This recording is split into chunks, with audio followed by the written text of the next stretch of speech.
Welcome to doctor Maithili's music therapy channel. இன்றைய பதிவிலையும் நம்ம பாசிட்டிவ் தாட்ஸ் அப்படின்றத பற்றியே பார்க்கலாம். பாசிட்டிவ் தாட்ஸ் என்ன? சென்ற பதிவில் சொன்னோம், எல்லாமே சரியாக நடக்கும் அப்படின்ற ஒரு பாசிட்டிவ் மைண்ட் செட். அப்புறம் நம்ம ஒரு முயற்சி பண்ணுறோம், அந்த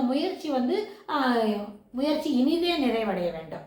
அது பாதியில் பிளாக் ஆகுது அப்படின்னு செய்ய முடியாத போகிறது, ஆரம்பிக்கிறதுக்கு ஒரு 5-6 தடங்கள் வருது, ஆரம்பிக்கலாமா வேண்டாமா, ஒரு டயலமா மைண்ட் செட்டு அப்படி எல்லாம் போகிறது அப்படின்னு சொன்னால், ஸோ அந்த அடிப்படையில் நம்ம என்ன செய்யணும், அதுலேருந்துலாம் வெளியில் வரணும். அப்படியெல்லாம் அது ஒரு பேசிக்காக வச்சுன்னா போகலாமா வேண்டாமா, ஆரம்பிக்கலாமா முடியுமா முடியாதா, அப்படியெல்லாம் டயலமாவோட மைண்ட் செட்லேருந்து வெளியில் வந்துட்டு நம்ம இதை ஆரம்பிக்கிறோம், கண்டிப்பாக நடக்கும்.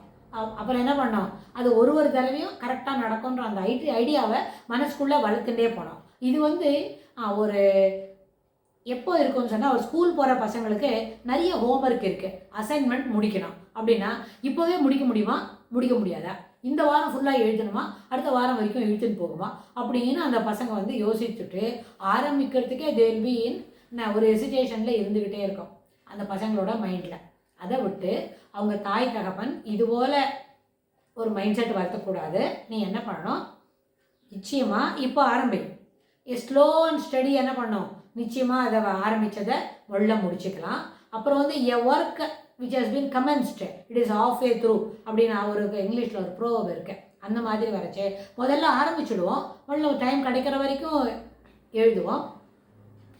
இஃப் சம்படி கம்ஸ், யாரான ஒருத்தர் விளையாட வரையாடா கார்த்தி அப்படின்னு கூப்பிட்டா எஸ் வரேன் அப்படின்னு சொல்லிட்டு அவன் மட்டை பேட்டு ஸ்டெம்ஸ் எல்லாம் எடுத்துன்னு போகிறதுக்குள்ளே இன்னொரு 2 லைன் எழுதுவோம். அப்படின்னு அந்த எழுதுகிற பார்த்து நோட் புக்கில் எழுதுகிற அசைன்மெண்ட்டை நம்ம என்ன செய்யணும், தொடர்ந்து அதை பார்த்துட்டே வந்தால் it will have its own ஒரு கமென்ஸ்மெண்ட் பண்ணினோம் அப்படின்றதுல எல்லாரும் ஒரு 1/2 மணியில் முடித்தா நம்ம ஒரு 40 நிமிஷம் 50 நிமிஷம் சிலப்போ 60 நிமிஷம் 1 ஹவரில் கூட அதை முடிக்கிறதுக்கு வாய்ப்பு உண்டு. ஸோ அதனால் ஒரு வேலை ஆரம்பிக்கணும்னா முடியும், உன்னால் முடியும் தம்பி தம்பி அப்படின்னு ஒரு ஐடியாவை மனசில் வளர்த்துட்டு, தம்பி வேண்டாம் தங்கச்சியானாலும் உன்னால் முடியும் அப்படின்ற ஒரு மனப்பான்மையை வளர்த்துக்கிட்டு தொடர்ந்து நம்ம இந்த வேலையை ஆரம்பிச்சிட்டோம், தொடர்ந்து முடிச்சுட்டு தான் பாக்கி அப்படின்னு வச்சுக்கணும். இந்த மாதிரி முடிச்சுட்டு தான் பாக்கின்றது ஸ்டடி ஹேபிட்ஸில் வளர்த்துக்கணும்.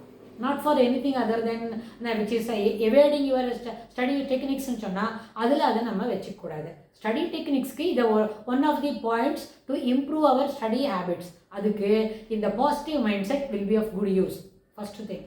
அப்புறம் நம்ம ஒரு சைக்கிள் எடுத்துன்னு போகிறோம், ஸ்கூலுக்கு போகலாமா வேண்டாமா, சைக்கிள் வச்சா காணாமல் போயிடுமா போகாதா அப்படியெல்லாம் யோசிக்காமல் கண்டிப்பாக சைக்கிள் எடுத்துன்னு போகிறோம், பத்திரமா ஒரு இடத்துல வச்சு சைக்கிள் ஸ்டாண்டில் ஸ்கூலில் பூட்டிடுறோம், கண்டிப்பாக நம்மளுக்கு ஸ்கூல் திருப்பி வரிசையாக இருக்கும். எப்படி இருந்தாலும் watchman is available there, so he will take every care of the all the vehicles which has been parked in the cycle stand அப்படின்னு நம்ம அந்த எல்லாம் மனசில் வளர்த்துக்கிட்டு எந்த ஒரு வேலை செய்கிறோமோ அது முடியும் அப்படின்ற ஒரு மனப்பான்மையை வளர்த்துக்கிட்டு அந்த வேலையை நம்ம ஆரம்பிச்சுட்டு தொடர்ந்து நடுவில் தொய்வு இல்லாமல் அந்த வேலையை செய்தால் அது நிச்சயமாக எல்லாருக்கும் ஒரு 1/2 ஹவரில் முடியும்னா நம்ம ஒரு 45 மினிட்ஸில் கூட அதை முடிச்சுக்க முடியும். ஸோ அது இந்த கான்செப்டை மனசில் வளர்த்துட்டோமாக்க ஸ்டடி ஹேபிட்ஸில் வரக்கூடிய இந்த ஒன் ஆஃப் தி ஸ்டடி டெக்னிக்ஸை நம்ம கிளாஸ் ரூம்லேயும் பயன்படுத்திக்கலாம், அப்புறம் நம்ம எழுதுகிற அசைன்மெண்ட்லேயும் பயன்படுத்திக்கலாம், நம்மளுக்கோட முடிஞ்சதை பக்கத்தில் இருக்கிற நம்ம கிளாஸ்மேட்ஸ்க்கும் இதை சொல்லி கொடுக்கலாம்.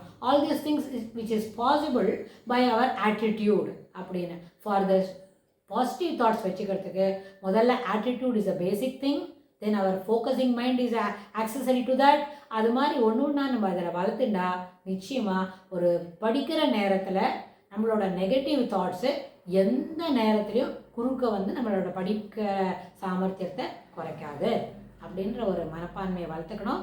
தேங்க்ஸ் ஃபார் வாட்சிங். தொடர்ந்து இதுக்கு தொடர்புடைய செய்திகளை வரப்போகிற பதிவுகளை பார்க்கலாம்.